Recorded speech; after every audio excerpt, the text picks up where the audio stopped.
We're going to wind up Chapter 7 by now looking at how these concepts apply to service businesses. And when I teach accounting concepts to business owners, this is often what I hear from the folks that are in the service business is, we talk about inventory and controlling product costs, and they say, none of this applies to me.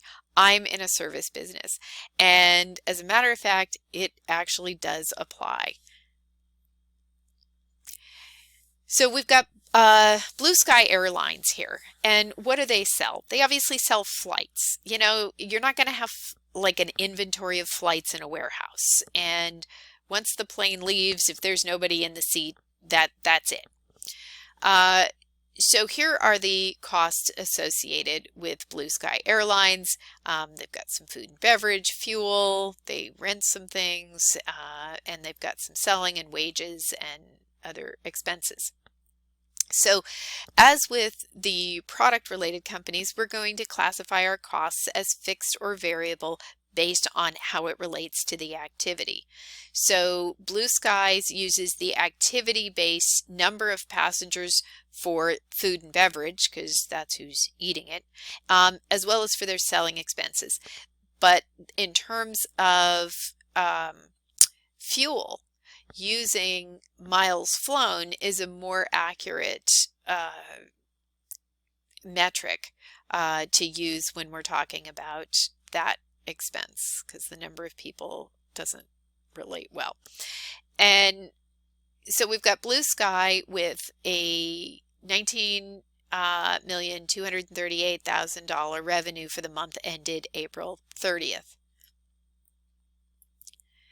They've got their fuel expense, their wages, all of those items, and then that gets us to the contribution margin of $5,338,000. They've got their depreciation and their rent expense. They've got operating income of $938,000. They're still going to get their contribution margin report from their accountant, just like the product people. They're going to analyze and evaluate and look at market segments. Is that flight to Bismarck a winner or a loser?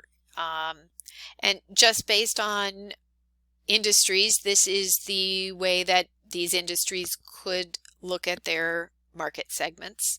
But really, it's however the company chooses to define it. There is no preset way that every company needs to look at their market segment. So here we are back to Blue Sky, and they've got the average ticket per passenger to Chicago at $400, Atlanta at $1,075, and or I guess that's Atlanta, LA, and then LA, Chicago at $805. And based on the total passengers, these are their figures there, and then based on the total miles flown, this is what it cost them there. So yeah, so this is what they fed them, and then these are the miles, and I guess the selling expenses were also in the food cost. So they had fuel at $20 a mile, wages at $30 a mile, food and beverage 15 per passenger, and selling at 10 per passenger. And so this is the contribution by route, and our biggest I guess revenue route is the Atlanta to Chicago route, and in the end that yields us also the biggest contribution ratio. On the other hand, that doesn't necessarily hold true 100% of the time, because look, we've got this Los Angeles to Chicago, which is actually below the Chicago to Atlanta.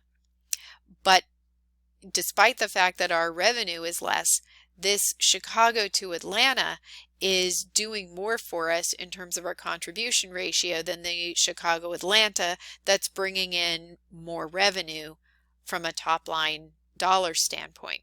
So if I'm an airline, I may say to myself, you know what, maybe I want to reconsider this Chicago to Atlanta leg. On the other hand, maybe because they both involve Chicago, maybe there's some reason we need to keep them both, but you know, that's what we'd be looking at. So in addition to this segment analysis, we want to look at this under what's called EBITDA. And what does this stand for? And you will hear this through your accounting career. This is earnings before interest, taxes, depreciation, and amortization. And this is how publicly traded companies disclose different segments on their financial statements. This is more than just a managerial issue. So we've got Amazon. They've got 3 segments. They've got their North American, their international, and then their Amazon Web Services. And you can see the sales reflected here. And the segment, the international, has an operating loss. And then we've got depreciation across the 3. So when we look, and I'm not going to go through the math, you can pause this here and calculate or see how they've calculated the percentages. But when we look at it from an EBITDA standpoint, where we're going to add back in the taxes, depreciation, and amortization for these segments, the Amazon Web Services is actually, despite the fact that it was so small, has a much higher EBITDA as a percentage of total segment sales. So this is just another way to evaluate segments, looking beyond just that top line number, because adding back in the taxes, depreciation, and amortization yields a far different picture than if we just looked at the top line number. And that concludes Chapter 7.